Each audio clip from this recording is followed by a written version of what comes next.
अस्सलामु अलैकुम व रहमतुल्लाहि व बरकातुह। नहमदुहु व नुसल्ली अला रसूलिहिल करीम। समस्त प्रशंसा ও তারিফ একমাত্র আল্লাহ ইলাহুল আলামিনের জন্য, যিনি এক অদ্বিতীয় অব্যয় চিরন্তন, যাকে তন্দ্রা এবং নিদ্রা স্পর্শ করতে পারে না। তারপরে পরে আমার আকা ও মাওলা সরকারে দো আলম তাজদারে মদিনা আহমদ মুজতবা মুহাম্মদ মুস্তাফা সাল্লাল্লাহু আলাইহি সাল্লামের উপর সহস্র কোটি দরুদ ও সালামের ধারা বর্ষিত হোক। সকলেই বলুন আল্লাহুম্মা আমিন।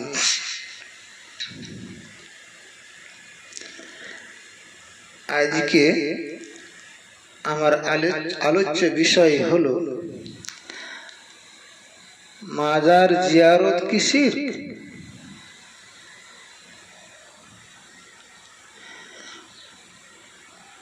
কেননা আজকের দিনে মাঠে ঘাটে হাটে বাজারে যেখানে যাবেন একটা শব্দ ভেসে আসছে, শিরক।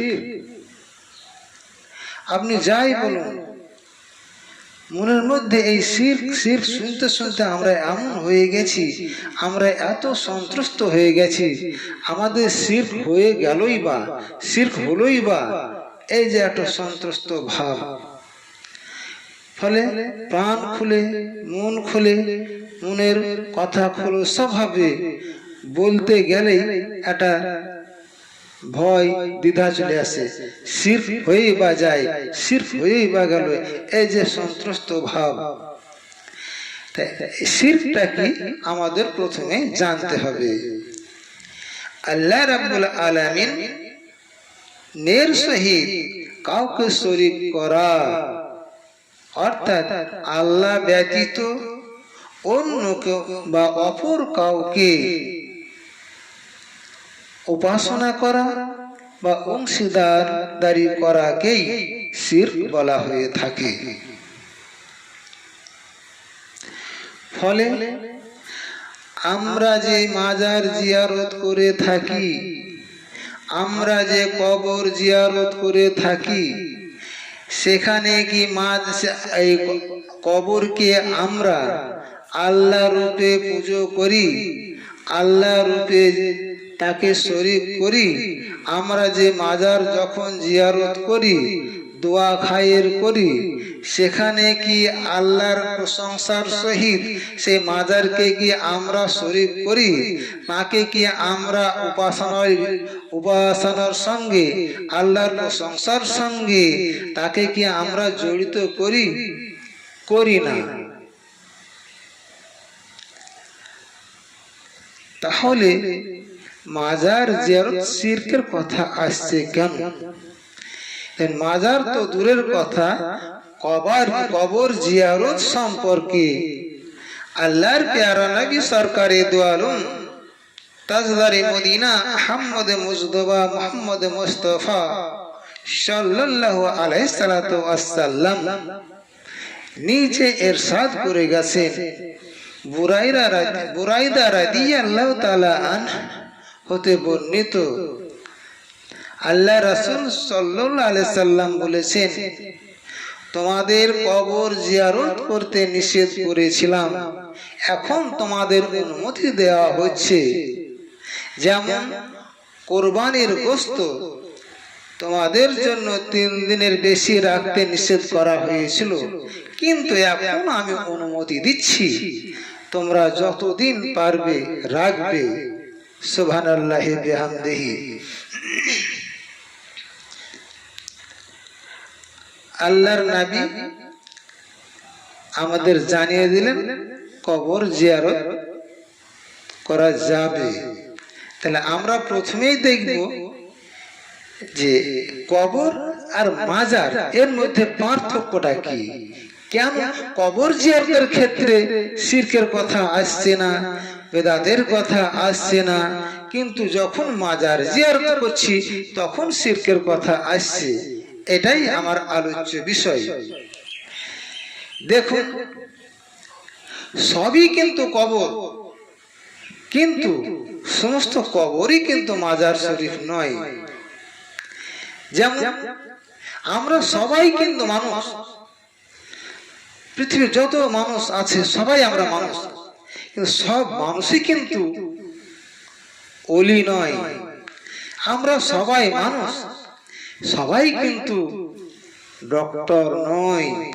আমরা সবাই মানুষ, সবাই কিন্তু আমরা প্রেসিডেন্ট নই। আমরা সবাই মানুষ, কিন্তু সবাই আমরা পুলিশ অফিসার নই। তাহলে ব্যক্তি বিশেষে কথা, যিনি যেভাবে পরিশ্রম করে যে স্থান দখল করেছেন, আল্লাহ রাব্বুল আলামিন কর্তৃক যিনি যে মর্যাদার অধিকারী হয়ে গেছেন, তার বিরুদ্ধে বা তার দিকে আমাদের অঙ্গুলি হেলনের ঈর্ষাবশত কোনো কথা বলা উচিত নয়। তাহলে কবর জিয়ারত করা প্রমাণ হয়ে গেল। এবারে দেখুন, এটা সাধারণ মানুষের জন্য আল্লাহর নবী নির্দেশ দিয়ে গেছেন।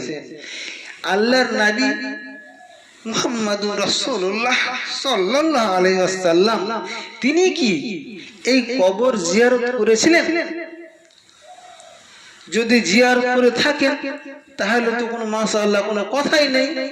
কেননা তিনি যদি জিয়ারত করে থাকেন তাহলে শিরক বেদাত কোনো জিনিসের কথাই উঠতে পারে না, সে টিকতে পারে না। দেখুন আল্লাহর নবী কি বলছেন, আল্লাহ, এটা বুখারী শরীফের হাদিস হতে প্রমাণিত।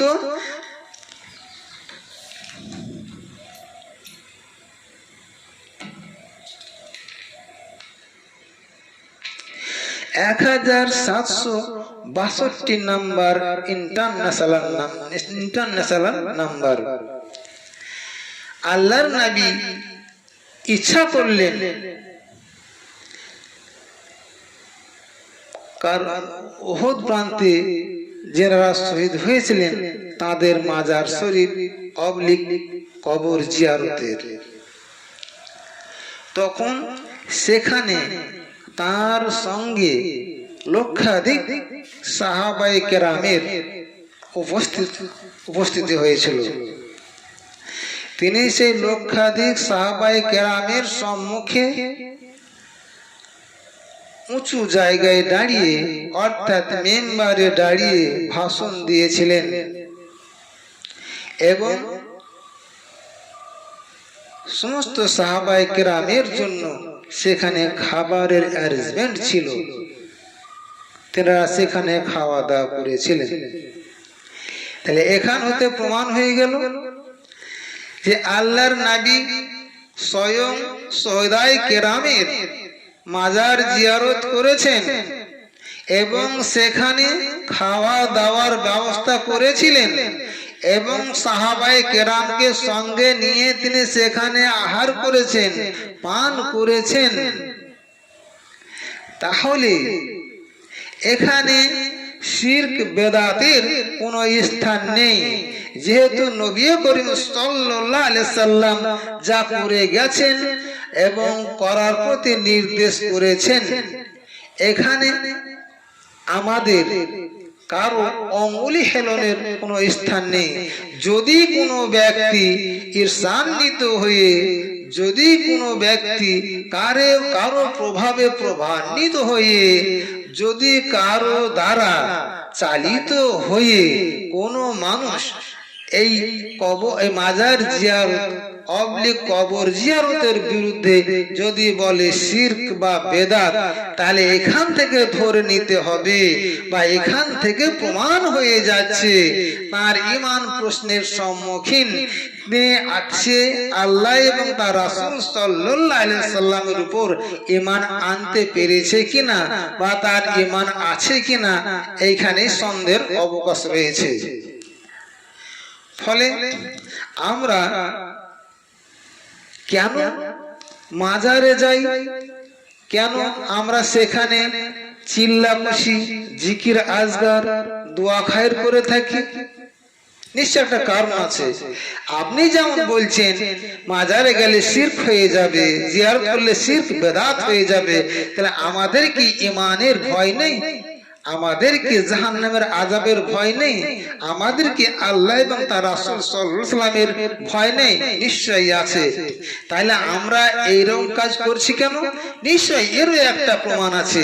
আল্লাহ এবং তার রাসূল সেই সম্পর্কে বলেন, আল্লাহ রাসূল আল্লাহ রাব্বুল আলামিন পবিত্র পাক কালামে বলেন, এবং আমি বললাম এ লোকালয়ে প্রবেশ করো, অতঃপর তাতে যেখানে ইচ্ছা বাধা বিপত্তি ছাড়াই আহার করো এবং দরজা দিয়ে সাজদারত অবস্থায় প্রবেশ করো, আর বলো আমাদের গুনাহ ক্ষমা করা হোক, আমি তোমাদের অপরাধ গুলো ক্ষমা করব এবং অনতি বিলম্বে আমি নেককার লোকদের প্রতি আমার দান আরো বৃদ্ধি করব। আল বাকারা 58 আয়াত। এই আয়াত দ্বারা ফায়সালা হয়ে গেল পবিত্র বরকতময় স্থানে আল্লাহর রহমত বর্ষণ হয়ে থাকে, যে কারণে ফকিহ সুশে কেরামগণ ওই সকল স্থানে ইবাদত বন্দেগী করার নির্দেশ দিয়েছেন। এই আয়াতে কারিমার দিকে লক্ষ্য করে সুশে কেরাম তথা উলামায়ে দ্বীন ফায়সালা দিয়েছেন যে আল্লাহ রাসূলের সঙ্গে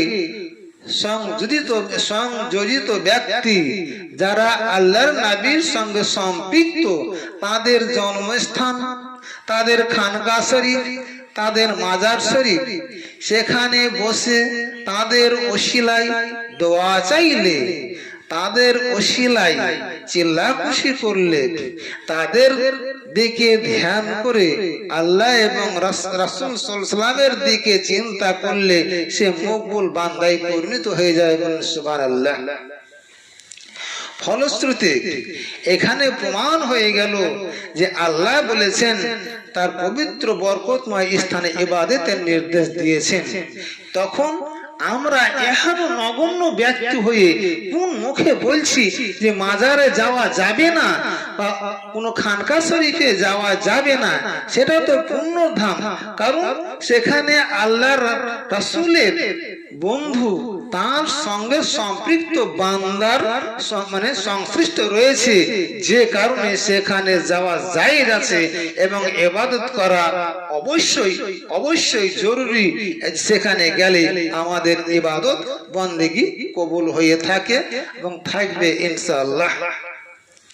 ফলশ্রুতি আল্লাহ এবং তার রাসূল সাল্লাল্লাহু আলাইহি সাল্লামের এহেন নির্দেশ থাকা সত্ত্বেও যদি কোনো ব্যক্তি, কোনো মানুষ এই সম্পর্কে সে ইচ্ছাকৃত হোক অনিচ্ছাকৃত হোক, কারো প্রভাবে প্রভাবিত হোক বা চক্রান্তে শিকার হয়ে হোক, তিনি যদি এর বিরোধিতা করেন, তাহলে এখানে আমরা কেন আপামর জনগণ বিচার করবেন যে তার ঈমান প্রশ্নের সম্মুখীন, তিনি হয়তো আল্লাহর উপরে ঈমান আনতে পারেননি।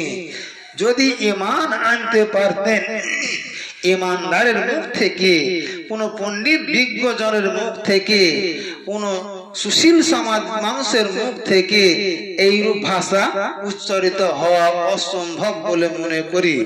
আর এইরূপ যদি ভাষা কারো মুখ থেকে বেরিয়ে আসে, তাহলে বুঝে নেবেন তার মধ্যে অজ্ঞানতায় ভরে আছে।